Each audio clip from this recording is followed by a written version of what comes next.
welcome back to my channel. So today we are going to be talking about the Queen Taylor Swift because she just surprised all of us and dropped a brand new album, Folklore. Wow, this week has been a whirlwind because on July 23rd, it was One Direction Day, 10 years of One Direction. I'm living my best life, you know, just reminiscing, enjoying the day. Then out of nowhere, the queen herself, Taylor Swift, says, yes, you know quarantine? I've actually been writing my 8th studio album. And here it is at midnight. You're welcome. Oh, and a music video, so yeah. This woman, I swear, she is like the definition of a workaholic. It blows my mind. I cannot believe Lover came out less than a year ago. Like, I'm still processing Lover and she just goes and puts out Folklore, like.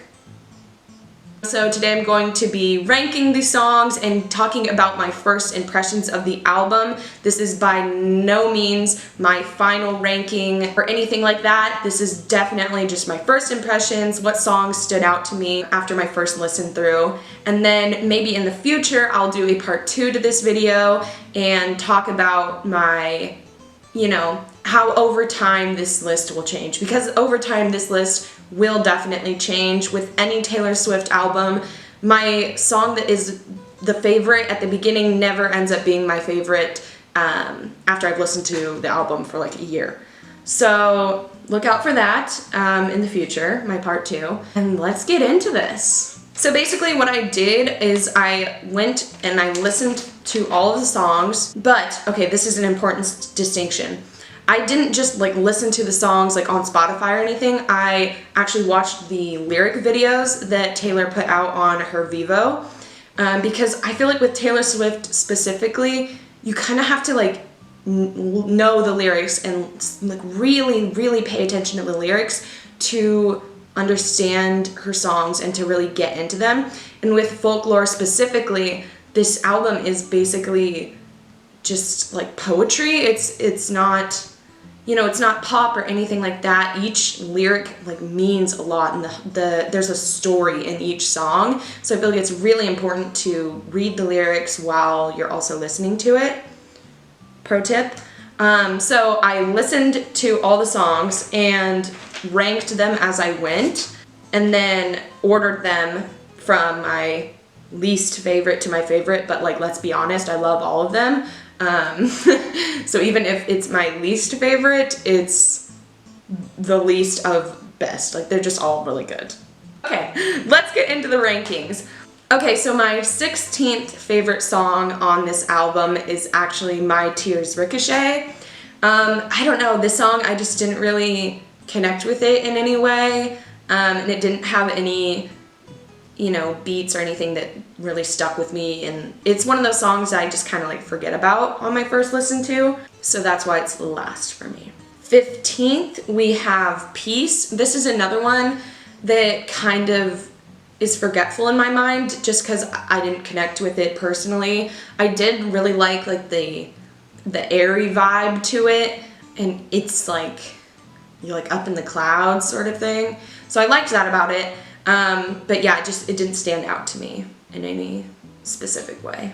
Number 14 is Invisible String. So this one, I don't know if it's just like the mood I'm in, but it's definitely, you know, like it's like a love song sort of thing of talking about how there's a string that tethers you to the person that you love, and like it'll always tether you. So I liked that about it. I really liked a lot of the lyrics in it. Yeah, it's okay. It's, you know, it's not my favorite. I feel like a lot of what I'm saying is not making sense. Okay, number 13 is This Is Me Trying. This song, I really wanted to move like further up the list, but it turns out that all the songs are just too good for me to do that. But I really liked this song. I really like the idea of the song, like talking about the different things that you do to show the people around you that you're trying to be better, you're trying to be more involved or what have you. Like, it's not even just with like relationships romantically, but also like friendships or familial, like just showing the things that you do to show that you're trying to be there, you're trying to be better. So I really liked that about this song. This Is Me Trying really seems like one of those songs that I'm gonna end up liking more as I listen to it more. So I'm sorry, future Megan, if that's further up on your list in a year from now, but yeah, currently it's only at 13 on my list. Sorry. Next up at number 12, I have Illicit Affairs. This song, I didn't connect with the lyrics that much, but like the beat and the way she goes, you know what I mean? Wait, let me look at it. You know, that you picked out just for him. Like the way she like goes higher on those like. So I didn't necessarily connect to the lyrics that much on this one, but I just really loved like the way she sings it is so, it's like mesmerizing. And relaxing. This whole album is so relaxing. I can't wait to like listen to this in the background while I'm studying or like driving or walking around on campus or something. Okay, next up at number 11, I have 7. 7-Eleven, you see what I did there? But 7 is so good. It has like, I just love that she's like talking about like her younger self, like being in the trees and stuff. It has a really like a youthful vibe to it. And it's just so cute. It's such a cute song, and yeah, I really liked it. This entire video is just me saying, I really liked it. I don't know what else to say, okay? It's hard to talk about the ones that I'm not as connected to yet. But 7 is really, really good. This is another one that I like wanted to move up higher on my list, but now we're getting into the point on my list where I'm like starting to like these a lot. And so I can't move it up any further. But yeah, it was really good. Good stuff. Nice job, Taylor. Okay, at number 10, I have Mirrorball. Mirrorball is so good. It's so good. This is another one where I'm like, I feel like the more I listen to it, the higher up on my list it'll go. I just love it. I saw somebody say this online somewhere that has like a like 80s prom vibe, like slow dancing at a prom. It has such a good vibe. I keep saying that. Editing Megan's gonna kill herself about how many times I'm saying a vibe. Megan, you gotta stop, dude. You gotta stop. You gotta stop saying vibe, okay? We can work on this together, okay? Just cut that out. There was a lot of vibes I had to cut out while editing this. Not cool. Not cool. But Mirrorball is so good. Like, I could totally see Mirrorball being used in like a cool like coming of age film. Okay, so number 9 is Hoax. Hoax is so good. It's like sad, but like in a subtle way. Like when she says, what does she say? She says, "Don't want no other shade of blue but you." That line, she's a lyrical genius. Good, good. Describing words, it's good. Okay, now we're getting into my top 8. So these ones I just love so much. Like, they were really hard to move around because I like them all so much. So bear that in mind. So coming in at number 8, I have The One. This is a great song. Just the idea behind it, like thinking if I had done something differently, if you had done something differently, if we had been in a different place at a different time, like could you have been the one? What a relatable thing to write a song about. I feel like everybody has thought that at one point or another. I also really like the beat in this one, that how, you know, the it's very, it's good. It's good. Also recognizing like the bad parts of like a relationship, but still having those thoughts, you know? And the way she says like, it could have been fun if you had been the one. But like knowing that they weren't the one. Wow. I'm not doing these songs justice. I just like can't put into words how good they even are, you know? Okay, coming in at number 7, I have Betty. Now I know a lot of people, this is their favorite song, and I love Betty, don't get me wrong. I just like other ones better.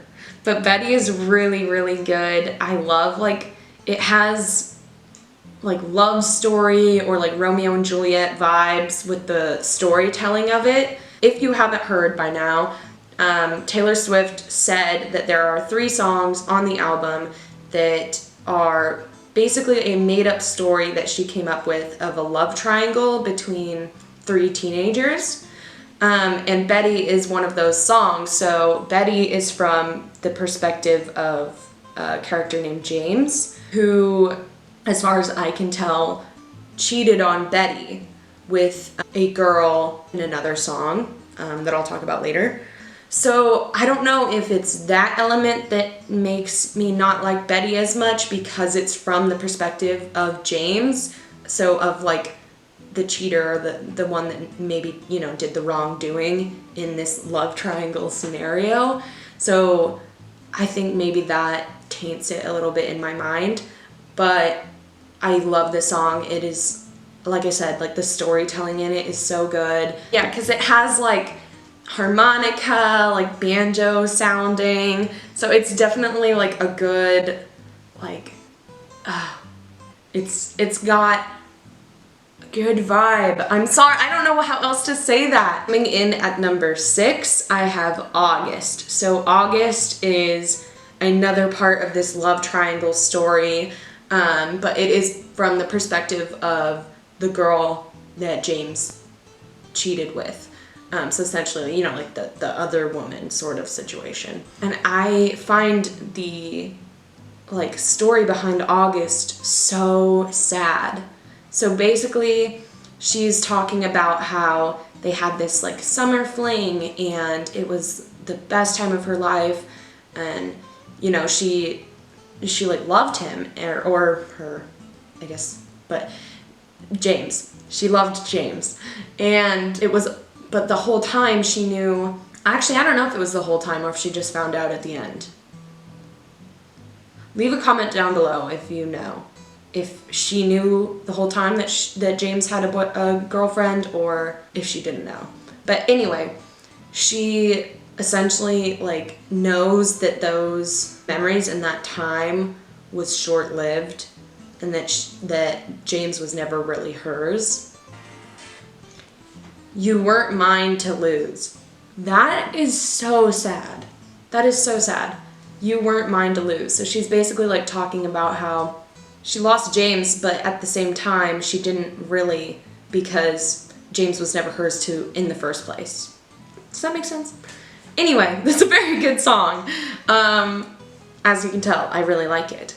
And it definitely has, it's called August, and I could totally seeing this be an August, September time of the year song. Okay, coming in at number 5, coincidentally, is the other song of the love story trio, Cardigan.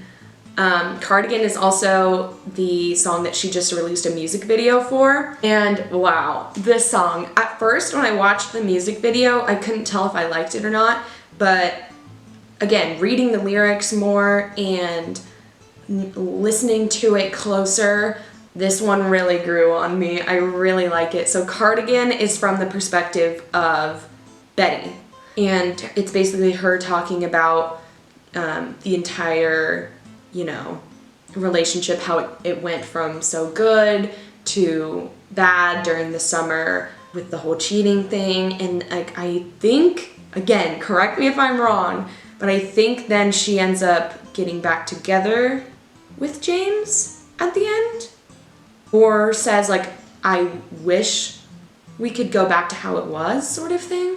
I don't know. But yeah, Cardigan is really good. The beat grows on you a lot. Okay, yes, I remember. The other thing I love about this song is the line, when you are young, they say you know nothing.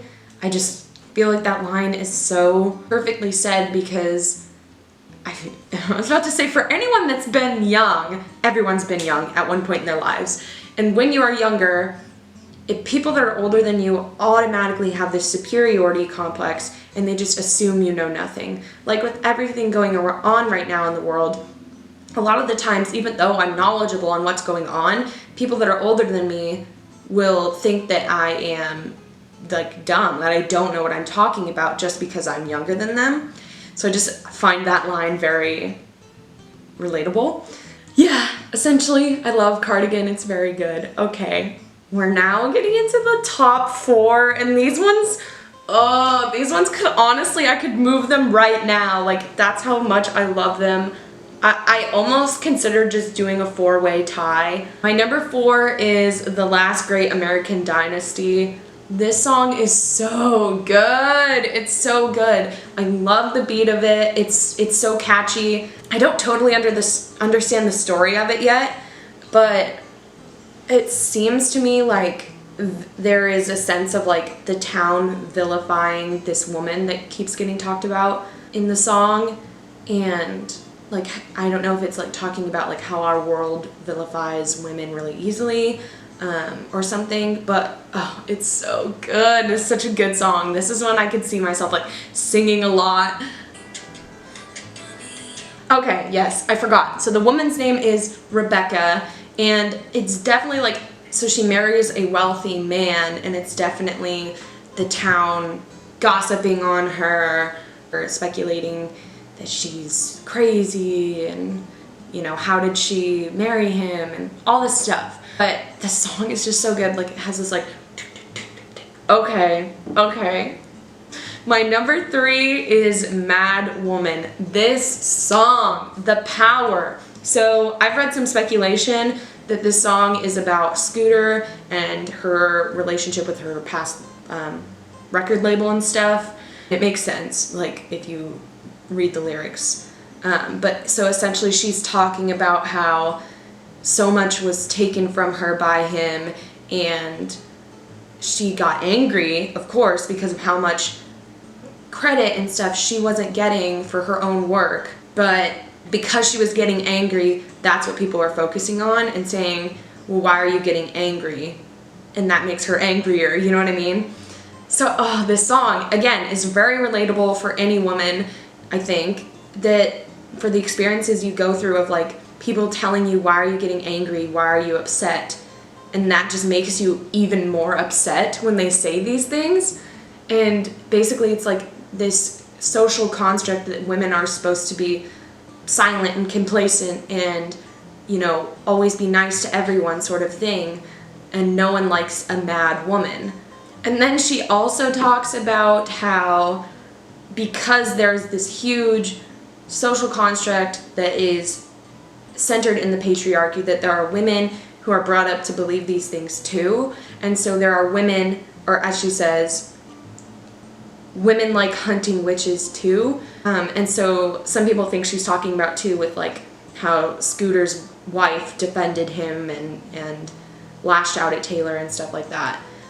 The power this song holds. Ooh! Like, Taylor Swift gave us The Man with Lover, and she gave us Mad Woman with this one. It's definitely like a fiery song. Very good, very good.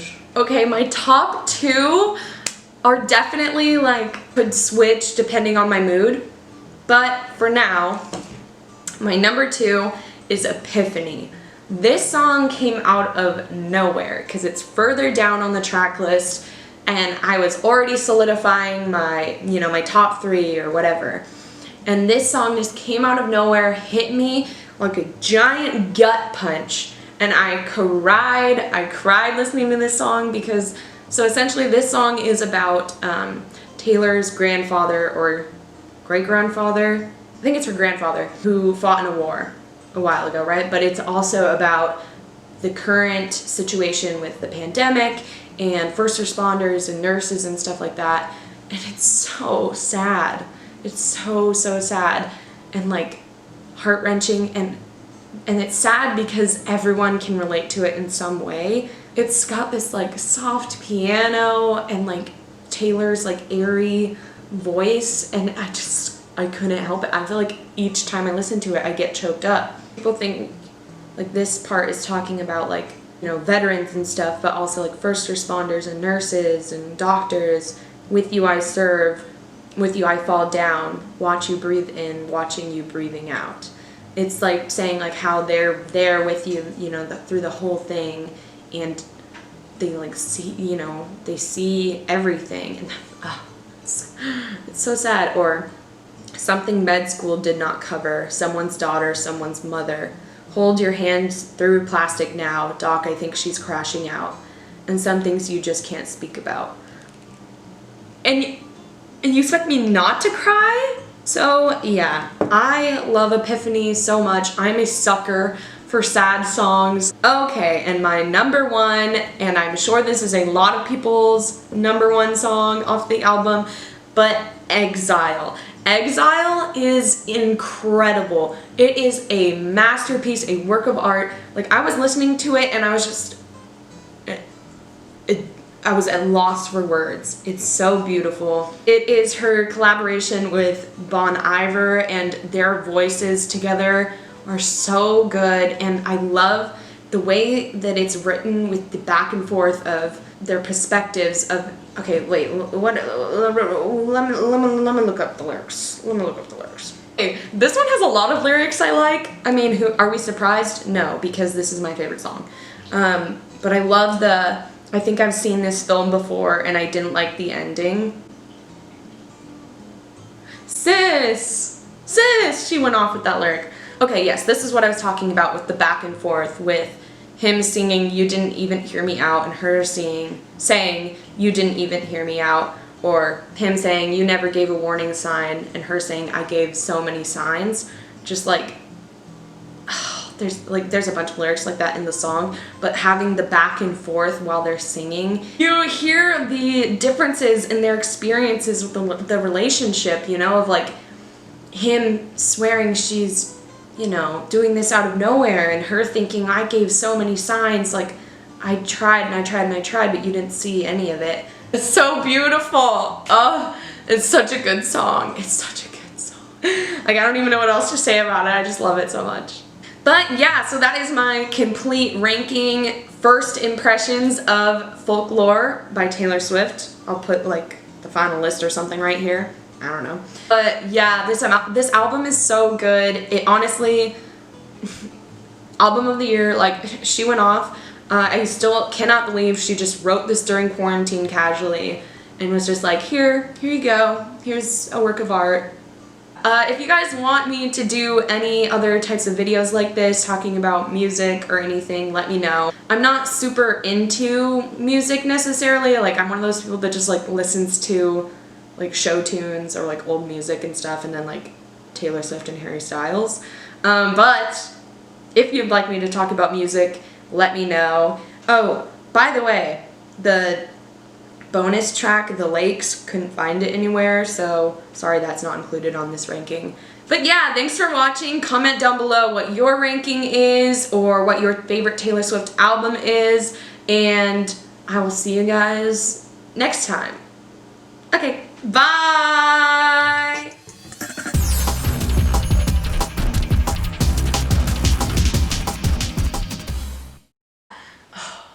This entire video is just me saying it's a good vibe.